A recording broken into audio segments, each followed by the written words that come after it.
देश में आचार संहिता लग चुकी है और आचार संहिता का पालन करने के लिए जिस तरह से पूरी जिला प्रशासन, पुलिस प्रशासन से लेकर आल अफसरों की ड्यूटी लगी हुई है, आचार संहिता को ध्यान में रखते हुए किसी तरह से गैर कानूनी कार्य ना हो, किसी तरह से कोई अवैध कार्य ना हो और ना ही किसी तरह का अशांति फैलाने वाले तत्व या असामाजिक तत्वों पर रोक लगाने के लिए जिस तरह से कोंडागांव पुलिस लगी हुई है। यहाँ पे आप देखेंगे ये कोंडागांव पुलिस अपना बैरिकेड्स लगाए हुए हैं और यहाँ पे जांच डोर टू डोर की जा रही है। हर गाड़ियों में जांच किया जा रहा है कि किसी गाड़ियों में किसी अवैध सामग्री तो कहीं पार्सल नहीं हो रही है, कहीं सप्लाई नहीं हो रही है।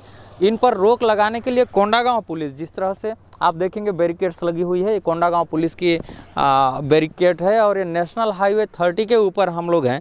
आपको दिखा रहे हैं कि किस तरह से चेकिंग किया जा रहा है, जांच किया जा रहा है गाड़ियों में कि किसी तरह का कोई अवैध सामान या अवैध सामग्री पार्सल नहीं होनी चाहिए, वो चाहे चुनाव से संबंधित हो या फिर अन्य गतिविधियों से हो जो अवैध है, उन पर पूर्णतः प्रतिबंध लगाने के लिए जिस तरह से कोंडागांव पुलिस मुस्तैद है। और ये जो नेशनल हाईवे 30 के ऊपर जांच हो रही है, चेक हो रही है, आप देखेंगे ये नेशनल हाईवे 30 है और ये कोंडागांव और बस्तर जिले का बॉर्डर स्थल है कहना चाहिए। जो नेशनल हाईवे 30 है, यहाँ से भानपुरी की सीमा शुरू होती है और यहाँ कोंडागांव जिले की सीमा जो है वो शुरू होती है।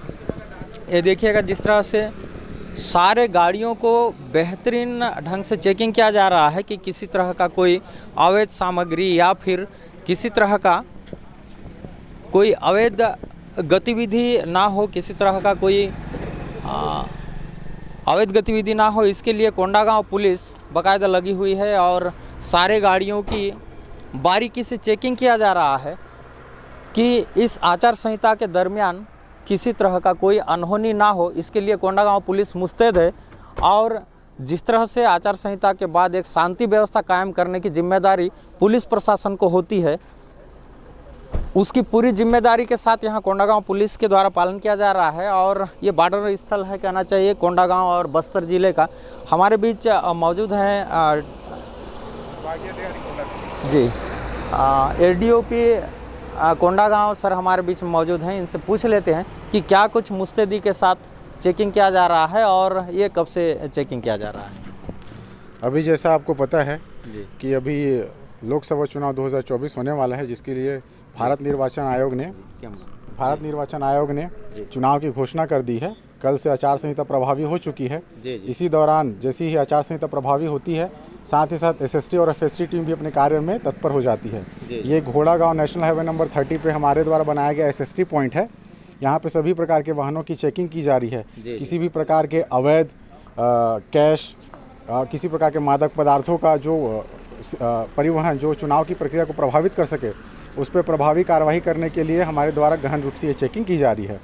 इसमें SST की पूरी टीम तैयार है, जो 3 शिफ्ट में ये चेकिंग का कार्य 24 घंटे निरंतर कर रही है।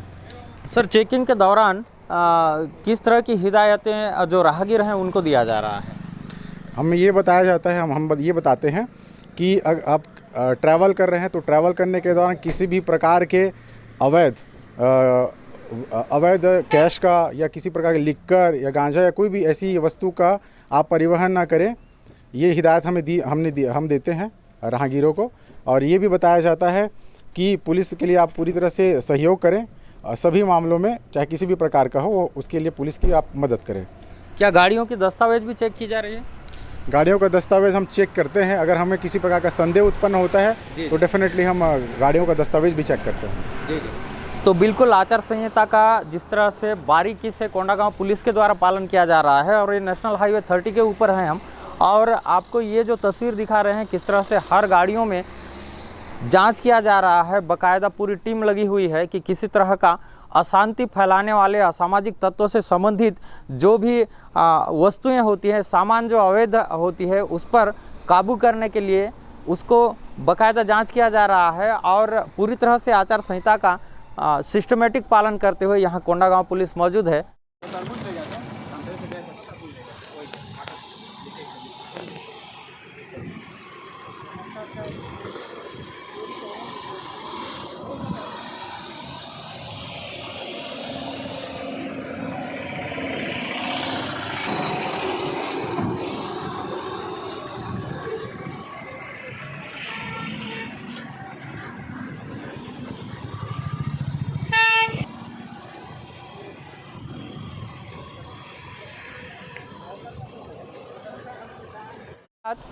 आचार संहिता लागू हो चुकी है। हमारा सारे राहगीरों से अपील है, ये जिस तरह से हमारे राहगीरों से अपील है कि अपने गाड़ियों में किसी तरह का अवैध सामान रखकर ना चलें। किसी तरह का कोई अवैध सामान, दारू, पैसा बिना वजह का, बिना जानकारी का केस रख कर ना चलें और गाड़ियों में पूरी दस्तावेज के साथ चलें, जिसके चलते आपका मार्ग सुगम हो सकता है। और आचार संहिता का आप भी पालन करिए, साथ ही बस्तर पुलिस का आपको मदद भी करना है। लेकिन दूसरी बड़ी बात आपको बता दूं, जिस तरह से बड़ी गाड़ियां जो बस है, हम पूछ लेते हैं कि बसों के लिए क्या फैसिलिटी है, क्या चेकिंग का जरिया है। सर थोड़ा सा मुझे अच्छा टीआई सर हैं, बस्तर पुलिस की जो गाड़ी है यहाँ पहुँच चुकी है और हम इनसे टीआई सर से थोड़ा सा पूछ लेते हैं कि क्या स्थिति है आचार संहिता के दरमियान जो गाड़ियों की चेकिंग की जा रही है। ज़रा इनसे पूछ लेते हैं कि क्या बड़ी गाड़ियों पर भी पूरी नज़र रखी जा रही है या फिर किस तरह से बड़ी गाड़ियों में जैसे बसें हैं उनको किस तरह से जांच किया जा रहा है। सर नमस्कार। नमस्कार सर, जैसे छोटी गाड़ियों को आपकी टीम ने, मैं बस्तर से हूँ भाई। मैं जान रहा हूँ सर, लेकिन आप सबकी एक कर्तव्य बनता है आचार संहिता के दरमियान। मैं ये बोल रहा हूँ सर कि जैसे छोटी गाड़ियाँ जब क्रॉस हो रही है तो बराबर आपकी टीम चेकिंग कर रही है, बसों में कैसे किस तरह का चेकिंग किया जाना चाहिए? बस में जो नियमावली है उसके तहत। लेकिन बसों को चेक नहीं किया जा रहा है। मैं तो अभी देखा ही नहीं, तो मैं कैसे बता सकता हूँ। चलिए, हमारे सामने से एक रायपुर से आने वाली बस गुजरी, तब हमारा ध्यान गया। लेकिन सारे राहगीरों से हमारा अपील है कि गाड़ियों में अवैध सामग्री रखकर ना चलें, किसी तरह का औजार लेकर ना चलें, ना ही अवैध केस लेकर चलें, बल्कि गाड़ियों में दस्तावेज लेकर चलें। अपने साथ गाड़ियों की दस्तावेज को साथ लेकर चलें। आपको दूसरी बात बता दूं, बस्तर पुलिस जिस तरह से भानपुरी इस फरसागुड़ा चौक में हर गाड़ियों की चेकिंग कर रही है, आप देखेंगे इस तरह से गाड़ियों में रखे हुए सामान। और कैमरामैन से कहना चाहूँगा, ये जो गाड़ियों पुलिस बल की जो टीम है, इसको दिखाएंगे किस तरह से मुस्तैद है आचार संहिता का पालन करने के लिए। जिस तरह से रास्ते में, रोड में पूरी चाक चौकसी बनाई हुई है। और आप हमेशा, हमारे दर्शकों से निवेदन है, जब भी चलें गाड़ियों में किस तरह का अवैध सामग्री लेकर ना चलें, किसी तरह का अवैध केस लेकर ना चलें, ना ही किसी तरह का औजार लेकर चलें। हमारा आपसे अपील है कि आप कहीं भी किसी भी रास्ते में परेशानी में ना पड़ जाइए व्यर्थ में। इसलिए हमारा आपसे निवेदन है, आप प्रशासन के नियमानुसार चलें, आचार संहिता का पालन करते हुए चलें और किसी तरह का अवैध सामग्री को लेने से बचें। साथ ही गाड़ियों में अपनी दस्तावेज और कागजात को साथ में लेकर चलें। ये हमारा बस्तर संदेश की ओर से अपील है। आप देख रहे हैं बस्तर संदेश और मैं कार्तिक कश्यप, बस्तर से।